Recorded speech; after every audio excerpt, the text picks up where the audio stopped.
Hey everyone, I'm Claire Liu, and I'm the CEO of Know Your Team. We're software that helps leaders avoid becoming a bad boss. And today I am so honored to have an absolute expert on leadership today. I have Chip Conley, who is a New York Times bestselling author, an incredible entrepreneur who started a boutique hotel company, Joie de Vivre, I believe maybe 24 some years ago. And 32. Oh, 32. All right. And eventually sold it and really was a absolute standard for hospitality, very much in the industry. And then more recently was Airbnb's head of global partnerships, I believe, and hospitality. There we go. And strategy. And strategy, long title, and no doubt living up to it. And most recently, though, the reason I had reached out actually to Chip is because he wrote this incredible book called Wisdom at Work, which you'll notice I've got like a million little sticky notes in it because I was so taken by it. It talks about the makings of a modern elder in the workplace and the differences in generations in the workforce, and was really inspired reading it. Thought about just sort of my own personal growth, about my parents, and so happened to see Chip speak specifically about this topic in the book in San Francisco, and so begged to have him on the podcast, and here he is today. Yeah, well, honored to be here, Claire. Thank you. It's great to be here. Awesome. Well, Chip, here's how this works. I've got one question that I'm going to ask you about leadership. So, you ready? Yep, go for it. All right, let's do this. So the question that I've been asking leaders who I respect and admire is, what's one thing or several things that you wish you would have learned earlier as a leader? I think this is true of many of us who have some years behind us as a leader, and I don't think we realize as we grow into our leadership that the more senior you are in a group or an organization, the more contagious your emotions are. So this is, I think, particularly true in young companies where the power, moves to a 25-year-old or a 32-year-old much faster than it did in the past. So whatever you bring to work with you, whether it's anxiety or anger or dismissiveness or judgment, it's sort of writ large. It becomes something that, as you get more senior, people almost are looking for signals from you. And so they sometimes make a story in their own head about what it is that they think is going on in your head. And so this is why, being an authentic leader and pretty much what you see is what you get is helpful. First of all, it takes away the gossip and the storytelling of like, well, what's really going on here? Sure. But also I think it helps you understand as that leader that whatever you're putting into the workplace is going to get contagious. It's going to become viral and it's going to grow. And therefore, understanding that vulnerability and authenticity is how you're going to operate. It helps create a workplace where people are more likely to be authentic as well. I'm smiling over here because, for so many reasons. So one, this analogy of or description of emotions as being contagious, right? I think we often don't think of that, right? We think, okay, the things that are going inside my head, the struggles, the concerns, the anxiety, whatever, like that's about me. Like that has nothing to do with my team. But to your point, it sort of seeps through no matter how much you might try to disguise it. You can't disguise it. You might argue. Curious what you think. I would also argue the higher you are in leadership, it may not even be an issue of disguising it. It may be an issue of people making stories up thinking that's what's going on, when in fact it's not even accurate. So there's one piece which is you don't know the effect of the nonverbal emotional cues you're putting out there, and that's the obvious one in terms of like, okay, you walk through, you come into work and everybody's sort of excited to see you, and you don't notice anybody, no eye contact. There's clearly something on your mind. You've got a grimace in your face. So everybody notes that. Now that's an obvious one, and that can be contagious, like what's going on. But what's more actually interesting is the more you leave it up to other people's imagination about what is going on for you, the more likely there'll be storytelling. Now, I'm not saying there won't be storytelling anyways. There'll be storytelling anyways. But the more you give some authentic clues about what is going on for you, the more it takes the wind out of the sails of the gossip and the kinds of storytelling that people go through trying to understand what's going on with their parent. Because a lot of this has to do with how people take someone in leadership and put them up on a pedestal like they do a parent. And I'm not saying all of this is just purely, parent-child relationship stuff. It's not only that. Sure. But it has a lot to do with just people who are perceived as the person who defines culture and behavior in an organization. Well, I think what's so common is that we as humans, we just want to make sense of things. Like, the things just have to make sense to us in some way. That is why the stories exist. It's why the narratives exist. It's why the assumptions creep in. And to your point, if we as leaders aren't intentional and explicit about things, helping people make sense of the things, and it's hard to help people make sense of the things when we don't even know oftentimes what we're putting off, right? So to your point, being more revealing, it's interesting to hear how that can eliminate gossip. I'm curious for you, Chip, when in your career has this happened, right? When were you unintentionally emitting those emotions, or you had the grimace on your face? Like, has this sort of gone through these little mini wars yourself? Yeah. This will be a story in 3 acts. The first act is when I had no clue, and back in the I'll tell you a story when I was 2.5 years into running my hotel company. We only had one hotel, and we had an earthquake in San Francisco in October 1989. And with only one hotel, but earthquake, the city in flames. There's a lot going on. A number of people dying. The Bay Bridge collapsing. My God. There was a lot of fear around the fact that if you're in the hotel business, nobody was going to be coming to town. Yeah. And at that time, I know that as a 28-year-old leader of the company, I had no clue how contagious my emotions were. And so my level of fear around it was really amplified by, the fact that I was the young CEO of this little company. And it was only months later that I found out from some of the team that my living in fear and having it show up in all kinds of ways, including being testy with people — I'm generally a pretty friendly guy — meant that it didn't help the situation at all. It made the situation worse. Right. Okay. Act 2 is many years later in the dot-com bust. So I started the company in 1987. The first act is 1989, October. Now accelerate to 2001 and 2003. We're in the now we're the biggest hotelier in the Bay Area, the biggest independent hotelier with 21 hotels around the San Francisco Bay Area, most of them in San Francisco. And we have the dot-com bust. And so what I actually got right this time is, instead of sort of going into my bunker mentality, which a lot of times leaders do when they're actually really in a troubled place, they try to actually sort of hold themselves up in a room with people, and it's very private. Everything's a secret. Nothing's happening sort of in public.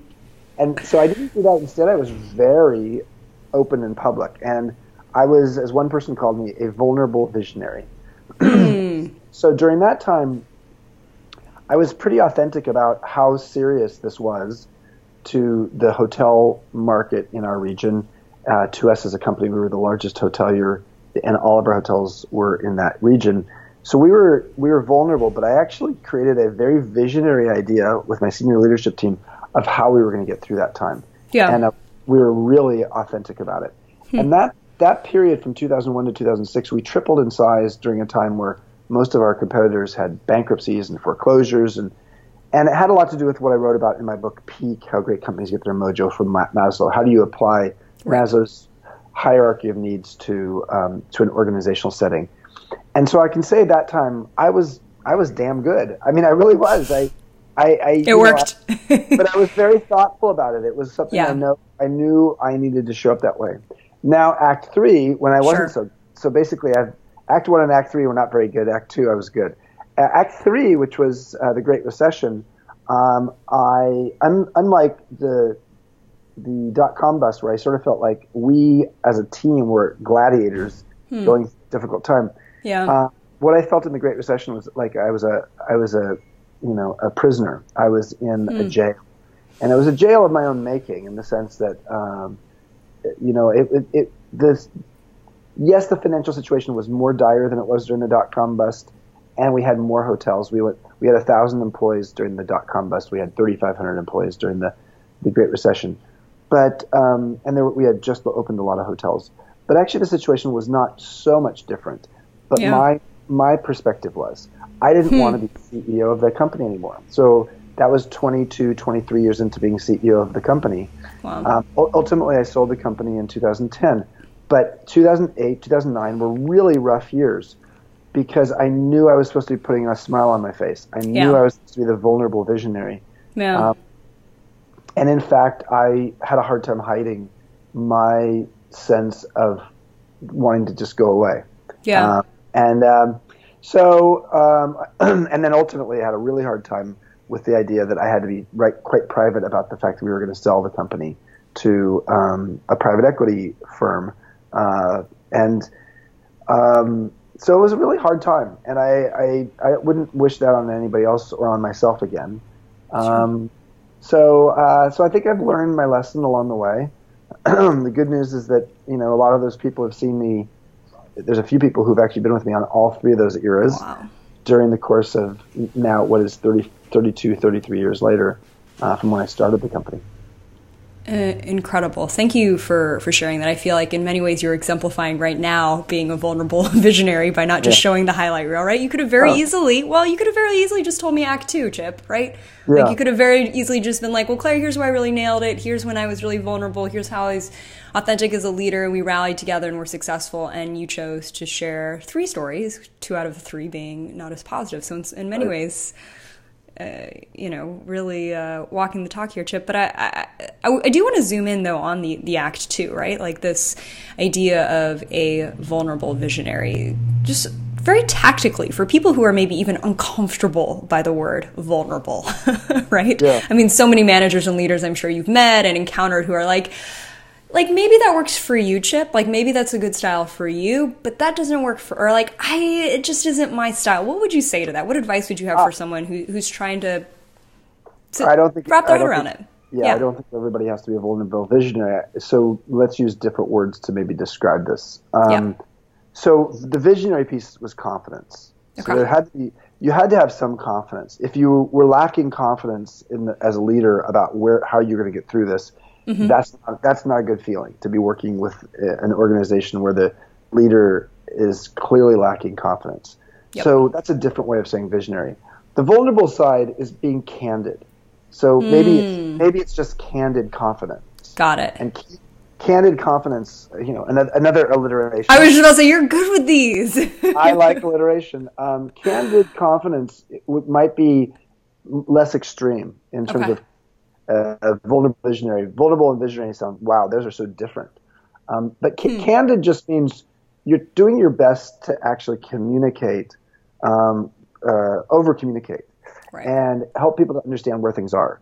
Yep. And so that level of candor is really important during anxiety-producing times, because what happens is during stressful times, we tend to go to the bottom of Maslow's pyramid, meaning you go to physiological and safety needs. We go to survival needs. And when you're in survival needs mode, it isn't very good for anybody in the organization. It means not only is the contagion of anxiety and fear there, but also means people are less likely to be creative or innovative, less likely to think long-term, less likely to actually look at what's best for the organization as opposed to what's best for them personally.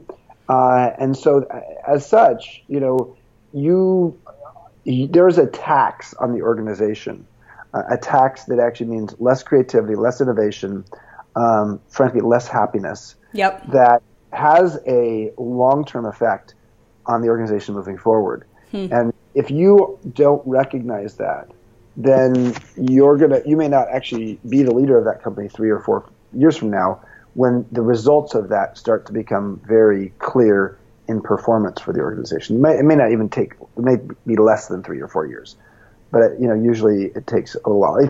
I'm a big believer that if you have a toxic culture, which leads to unhappy employees, which generally leads to, in a service industry especially, unhappy customers, which leads to market share being lost, which means profitability and sustainability as a company starts to go away. That virtuous circle, which the one I just described as the opposite of a virtuous circle, toxic circle, that sometimes takes some time from when the culture starts to get spoiled to when profitability, market share and profitability start to actually fall off substantially. That period of time, and this is why if you're buying a business, you have to be very careful about, okay, wow, the numbers look really great, and if all you're looking at is the financials, what you may have is a company that has, been exceptionally thrifty toward its employees and customers to actually mask something.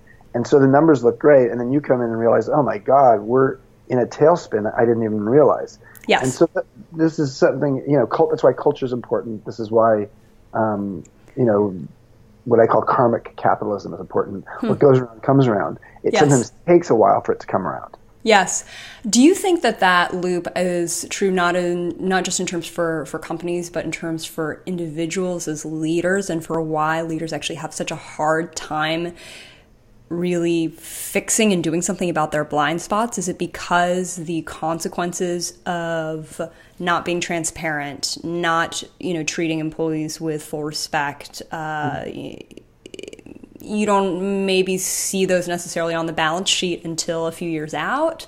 What do you think accounts for that? Do you think that that loop is the same or different? I think it's just true. It's more of a human thing than even a leader thing. It's hard to acknowledge what we didn't do well, hard to admit it, hard to be in a place of looking vulnerable like that. And where it's more complicated from a leader's perspective is if you already say what your blind spot is, then everybody starts looking for it. So they start looking for other blind spots you might have. Yes. And so so there's an element of, you're damned if you do, damned if you don't. If you sort of in a very Trumpian kind of way, I'm not here to say good or bad things about him, but his style of leadership is a specific style, which is you don't admit any fault, because there's an element of, they're going to say what they say anyways, so I'm not going to give them any ammunition. That's one path. It's the exact opposite of the path I'm on. I think that path ultimately creates a very inauthentic leadership team and workplace, because everybody's hiding something, and there's a sense that people have blind spots left and right. Right. The flip side of it is, what's something that's closer to what I do that could be problematic as well. Where if someone is constantly being the vulnerable or the candid without being the visionary or the confident, you do get to a place where you just sort of feel like you're in a personal growth therapy workshop with the leader of the company, or in you're in therapy, you're in couples counseling with them. And that doesn't feel good for a lot of people either. Either because it's a little too much information, or it's, I really want somebody who actually is someone who's a role model I want to live up to, and this person always seems to be getting in their own way. And for some people, I'm a relatively deep person. I tend to look at things deeply, and that's just how I am. There's a good and a bad side to that. If you're someone who's just generally more shallow in the way you live your life in the world, you really don't want to live with a leader who's sort of taking you there, because it's not necessarily where you want to go. Now, I'm not saying that's true for everybody, because as someone who's been generally open, I have absolutely had people in my company who don't fit this profile, who over time found it was quite liberating to actually be a lot more open and direct in how they presented themselves to the world, especially to their teams, because in some ways there's a tax on your nervous system when you're in this sort of camouflage kind of way of trying to look like something that is maybe not what you're feeling inside. Oh, absolutely. I mean, I think not only is there a text to sort of never admitting any fault, but I think for some people who might not always be comfortable with sharing things all the time, all of a sudden they might feel like they're bearing their soul every single time they have to share like company performance or financials, or they try to be a little bit more transparent, you know, with the company if that's outside their norm. I think what I find really worth noting, and for all our audience members who are listening and watching, though, is that in any way that you want to think about it, on the spectrum of sharing absolutely nothing in a la Trump and sharing absolutely everything a la therapy session, right? Mm-hmm. Is that just in general, though, people, like you were saying, people need to have that hierarchy of needs fulfilled. And so in order to create a safe environment, in order for people to understand what's going on, you have to give them information. You have to give them context. You have to give them tools for making sense of, oh my gosh, the market and competitors, and oh, this person, you know, this company raised a bunch of money, or oh, they're hiring this, you know, all these people, or oh, these people, and making sense of that. I mean, that's ultimately the leader's job. And so the degree onto which you're on that spectrum, I just really appreciate this idea of, you have to share the information in some way. Well, I think that there's some people who would say no, that you don't have to, and there would be there's an argument out there that I disagree with, but that some people might espouse, which is, don't give them something they can't handle. And in some ways, where it comes from is this place of like, these people are children, or they're not responsible, or they're going to use this information mistakenly or wrongly. Right. Or overburdens them, So there's an element of like, just, you know, they're on the assembly line. Let's just let them just do their assembly line jobs. So there's a bit of a robotic perspective, which is, don't distract them. Let them, like, this could be distracting. Well, the mistake in that is to think that people really are robots, right? And that, you know, that the conversations are not going on. The conversations generally are going on. It is impacting engagement. It is impacting satisfaction, both for employees and for customers. So, you know, I think that there's an element of when you want someone to act like a robot, and then you wonder 6 months later why they have no engagement, or there's no creativity. It's like, well, you wanted them to be a robot, so there's no wonder why people don't come up with innovative new ideas or problem solve, or absolutely, et cetera, because you frankly have asked them to be a robot. Right. No, it's like the assumption that you assert on other people is what you're going to get in return, right? If that's what you believe, then that's what people will give. They're not going to give you anything more. Yep, exactly. Well, so Chip, I want to be respectful of your time here, because I truly could. I mean, I could ask you a million questions. I have so many, right? Talk to you for hours. But one thing I did want to end on is, you know, you were asked by the CEO of Airbnb, Brian Chesky, to be in this role that they never had before, right? The global head of hospitality. And you entered this company, right? Never having been in a tech startup before, right? And very much being a mentor and advisor to so many leaders in that company. I'm curious, what was the thing that you found yourself repeating the most to new managers, senior managers, to Brian? Were they sort of different messages, or what did you find yourself being like, oh wow, like here's this thing that's very obvious to me that clearly isn't obvious to so many of these leaders? What might that have been?